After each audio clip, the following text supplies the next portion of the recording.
Welcome to the Manager Matt Podcast Show. The show is designed to give you solutions to your day-to-day management and leadership problems. It's hosted by Matthew Haddock, a frontline manager and leader with over 25 years of experience. If you're ready, then let's get on with the show. Welcome to the Manager Matt Podcast Show. This week's show, I want to examine working together and how to get out of the silos. Right, without any more delay, let's get on with this week's show.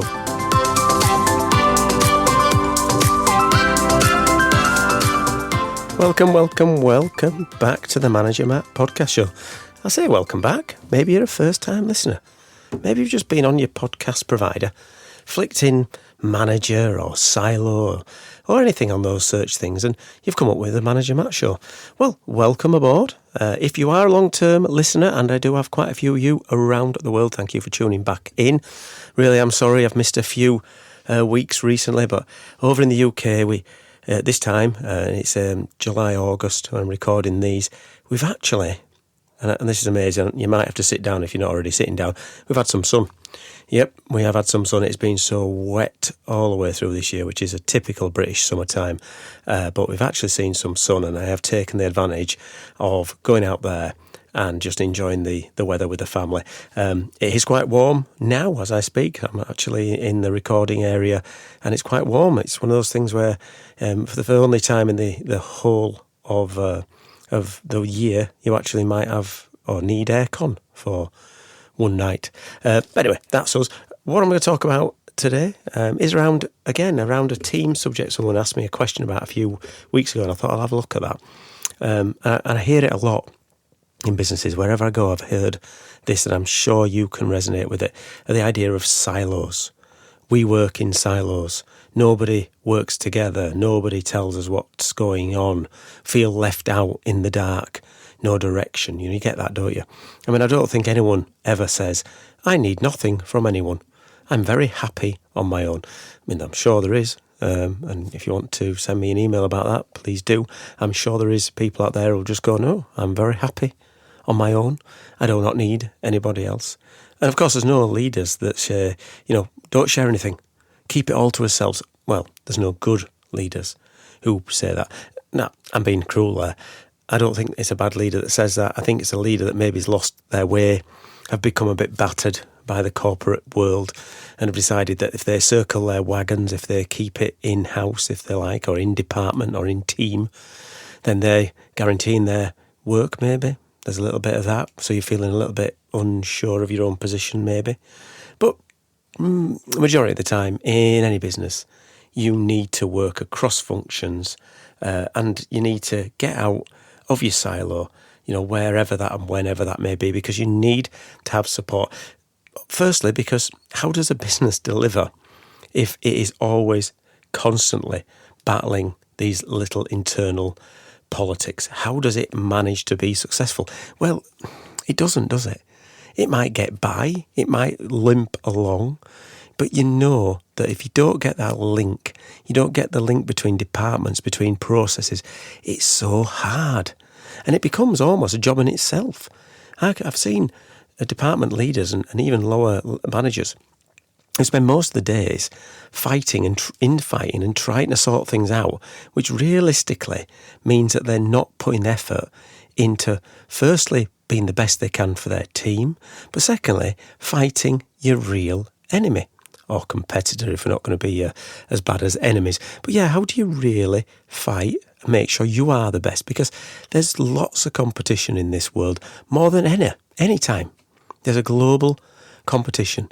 You know yourself if you're shopping in any of the Western societies. You want something, where's the first place you click? You don't go down to a local shop. No, you click on Amazon. Can I get it even today? If it doesn't deliver today, what's going on? I feel right put out. I wanted to get it by 5 o'clock this evening, delivered to local co-op. In it, one of those lockers, aren't them lockers? Brilliant. But yeah, that's where the real difference is. And Amazon came along and did exactly that so well. They've done it so well. Even if you've got eBay, you have to wait a bit, don't you? You don't want that. You want it instantaneously. So what do we need to do? So how do we build a team to make sure that they are really battling against the competition instead of banging heads against themselves?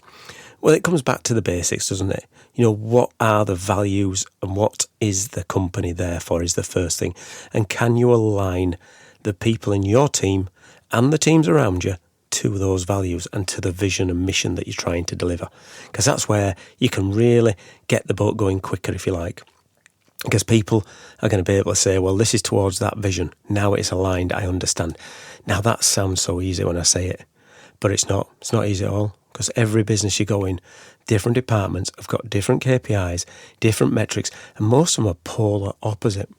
I once worked for a large UK supermarket, and where I was working, there was a number of competition. You could see from the office windows a local store wasn't the one I was working for. I'm trying not to say which I'm working from, but if you go on my LinkedIn, you'll obviously know what I used to work for. And they were having an infight, very, very negative infight, very much a fight that was slowing that boat down, was putting down the anchors, was dragging us back, was losing money, wasn't getting people in the door to sell. And I just said, stop what you're saying. Let's look out the window. And obviously they thought I'd gone a bit crackers. I went, look out the window. Who's over there? And they went, oh, it's so-and-so. I went, yeah, they're our competition. Not in this room, out there. Do you think they're having the same conversation as we are in here? Is our conversation moving our boat quicker? Is our conversation here, with all the negativity about why we can't do something, helping us beat that competition? It wasn't. And there was a realisation in that moment that that is where you need to focus. And that's because I'd lost sight of what their values were and what we were trying to do as a business. It had been allowed to, over time, drift into, I'm engineering, I do engineering stuff.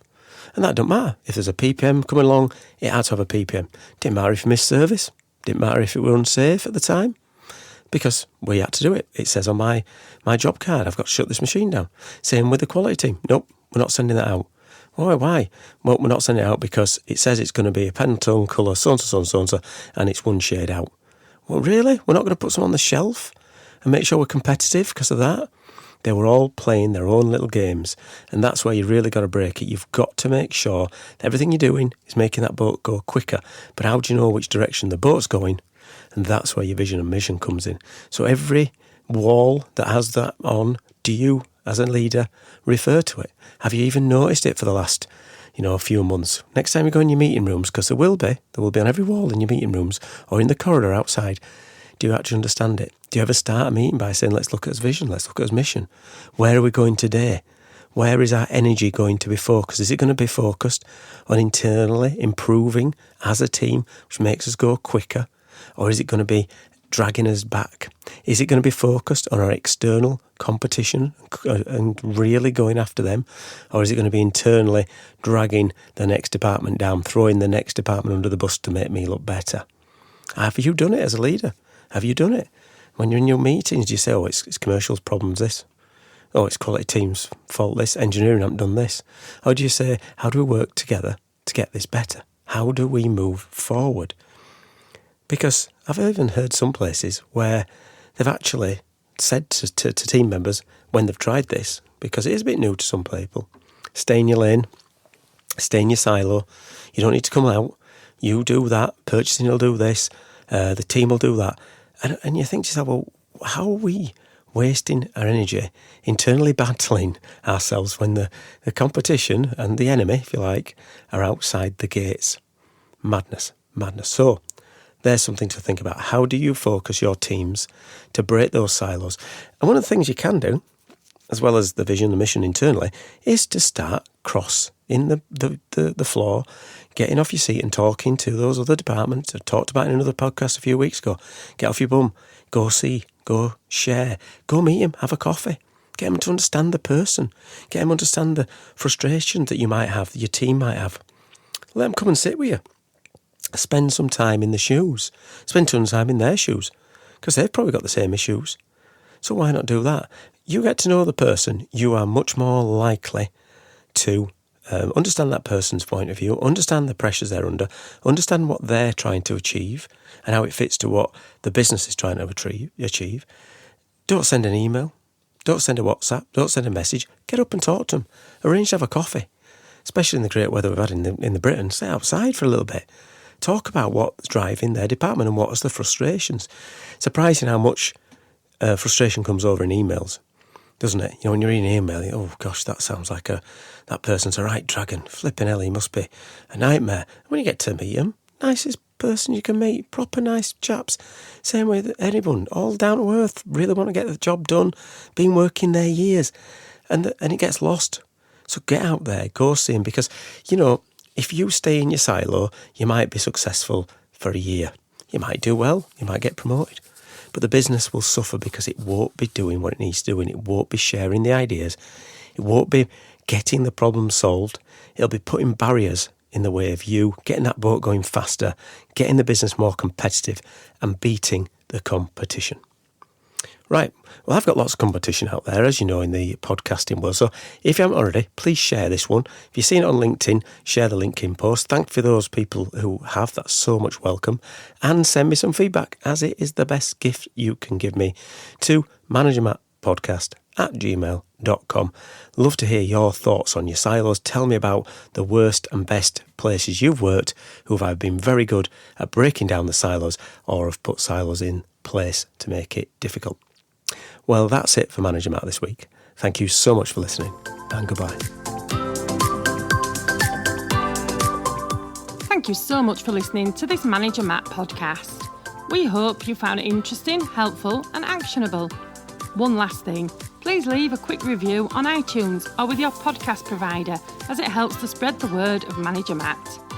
If you haven't already done so, please subscribe to the podcast, and if you did like anything in particular, send an email to managermattpodcast@gmail.com or visit managermatt.co.uk for more content. Feedback is a gift, so let's keep giving. See you next week.